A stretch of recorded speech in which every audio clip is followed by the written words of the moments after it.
Today was the penultimate round of the FIDE Chess Olympiad 2024. Has India won the gold medal in the open section?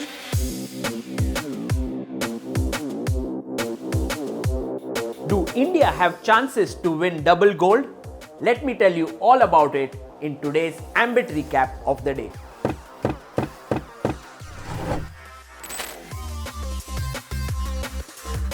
We start this recap from our room of broadcast. We've never really shown you this. You can see here, this is where we broadcast it. This is where our team is. Aditya here, Amruta here, working. It's almost midnight, but now we are going to go to the tournament hall.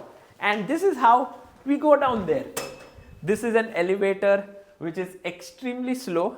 You can also take the stairs down there and we can go down, and this is where we are going to show you the games of today.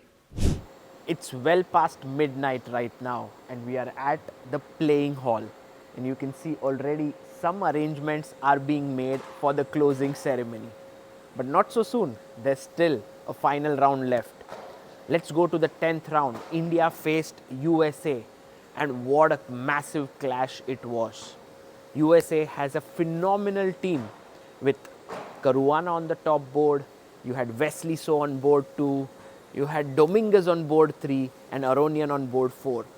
And India started off on the back foot because Pragnananda was really in a big mess against Wesley So. This was the position where Prag was black. You can see that Prag has an extra pawn, but his king side is weak. And in this position, Wesley unleashed this amazing move, bishop takes h6. Very strong. And Prag now had a choice to take with the pawn or the king. If he takes with the king, in comes a check. If you go back, then the knight jumps for a check. And if you take here, then I take with the pawn, and next move there is rook h1 check, and it's game over. Prag decided to take the bishop with the pawn. But once he did that, Wesley took here, and after queen e6, he played his knight to g4. And this was already a huge attack that was brewing, and Pragnananda could not handle this attack and he went on to lose this game. This was the first point that India lost, and then we go over to the game of Gukesh. Gukesh got an opening advantage against Caruana, but at some point the US GM, who is known as the human calculator, fought back and reached this position which was roundabout even. If we look at the position carefully, you will realize that the d2 pawn here is going to be captured very soon, but at the same time black can win the e4 pawn. And in this position, Fabi had to play the move knight g6, and I think the position is possible to hold. It's a very decent position for black. Like if you take here, then e4 is hanging, and somehow Fabi played this move queen g6, which turned out to be a massive blunder. Gukesh, who was down to his last few seconds, found the move rook f4, and with this move he not only protects the bishop but also the pawn. Next move d2 is hanging, and actually Caruana simply collapsed after this. There was no way that he could continue, and the game was lost. This brought the score to 1-1. Gukesh won his game. He's reached 2-7-9-0. In this tournament, he's already beaten Wei, and now the live ratings number 2, Caruana. And now we come not to this game. We'll come to it at the end, Arjun. We come to Vidit Gujarati. And I think in this position, Vidit played this move d5.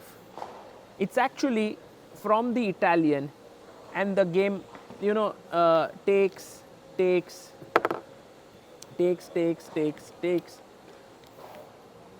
and it's actually an equalish position which Vidit went on to comfortably hold. And I think this is a very good result for Vidit Gujarati, because he managed to hold Levon Aronian quite effortlessly. Now the score was 1.5, and it all moved to the final game here between Arjun Erigaisi and Linear Dominguez. Now Arjun here, playing with the white pieces, I really loved his opening choice. He opened with d4.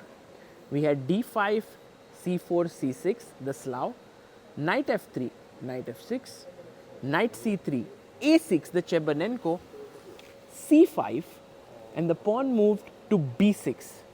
He took, knight d7 was played, and in this position Arjun unleashed a beautiful move, a3. After takes, he took knight a4, queen c7, and now came the move g3 to remove the bishop here, e6, bishop f4, bishop d6, and e3. And you can see that he has control here. a5 was played, Arjun put his bishop here, then the rook came here, queen c2, he castled, and eventually had these weaknesses here. Black did try to break with e5, but these pawns were weak, and he managed to score a wonderful win against Linear Dominguez. This helped India win the match 2.5, 1.5 with a dominating performance, and with this take a lead of 2 points in the match. In the women's section, Team India was up against China, and it was a very important clash. Harika on the top board managed to hold her game against Zhu Jiner. On the second board, Vaishali was up against Guo Qi, but we'll come to this game at the end. Divya was the one who provided India the first point here. Amazing play. We can start the game at this point. Divya had put so much pressure on her opponent that she collapsed here. She played the move g5, and after hg, in came the move rook h8. Divya moved rook h6, and now she's completely winning. Her opponent, I think, blundered here with the move rook d6, and Divya was as sharp as an eagle here. She took, and boom. If you take with the pawn, the rook is hanging, and if you take with the rook, this is hanging. Her opponent resigned, and Divya scored the first win. Vantika, with the black pieces, had an absolutely crazy game against her opponent here. She was facing Lu Miaoyi, and in this position, white played the move knight e4. What a move this is! Because if you take here, then rook c3, threatening to take, and this is hanging. So it's a big problem here. Knight e4 was met here with the move bishop e7. Yeah, bishop e7, knight c5, take, and here she played the move b5. Her opponent found this amazing move bishop a3, because now she wants to go queen b4 and mate here. And Vantika played an fantastic move here, knight e5. The point here is, if you play queen b4, you have knight g6. And somehow Vantika managed to survive amidst all this craziness, and she drew the game. It was really an amazing game. This one is worth analyzing. So now the score is 1.5, half in India's favor, and Harika is drawn, so it's 2-1. And we come to this game. This is where if Vaishali loses the game, India does not have a chance for the gold medal, because then we draw this game. Vaishali has to hold. It was not an easy position. In this position, her opponent plays the move e6, and now it's getting very complex. Vaishali finds the only move, which is rook b1. The point here is that her opponent plays the move e7, and now Vaishali has to find the only move that draws in this position, which is f5, and she did find it. The point now is, if you go king f3, I go rook b7, very important move. Now I'm attacking the pawn. If you take here, I queen, you queen, and my queen here goes to h1 and picks up the rook. You realize this f5 move was so important, because if she hadn't played f5, in this position when you give a check, it simply blocks.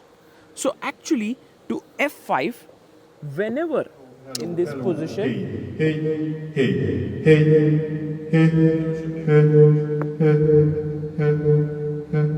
if king f3 or king d5 is played, Then there is rook b7. She played this. Here she took queen, rook b8. Now this cannot be stopped, but Vaishali had a perpetual here.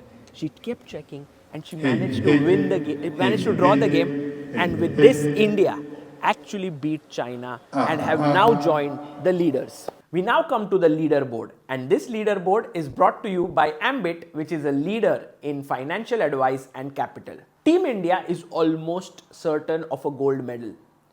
I would say 99%, because there is an outside chance that India loses to Slovenia tomorrow and China makes it a 4-0 or a 3.5 victory against USA. Both these situations are unlikely, but in such a case, China joins up to India with 19 match points, and then we go to the second tiebreak, which is the OSB, which is Olympiad Sonneborn Berger, and this calculation is quite complicated. It requires us to check how our previous round opponents have done. It also requires us to check what we have done against the opponents in the current round, and all of these points are then added up to see. And I think the entire calculation has been done on our channel, and you can check that video out. As of now, it can be said that India is very close to the gold medal but has not yet won it. In the women's section, things are much more complicated. India takes on Azerbaijan, and actually India has a very good chance here. Their other co-leader, which is Kazakhstan, takes on USA, and that is a much stiffer challenge. If India manages to beat Azerbaijan tomorrow, the chances of a gold are extremely high. Even if Kazakhstan manages to beat USA, then again we get into the tie-break scenarios and India has a higher tie-break. So the chances of India winning 2 gold medals are really good.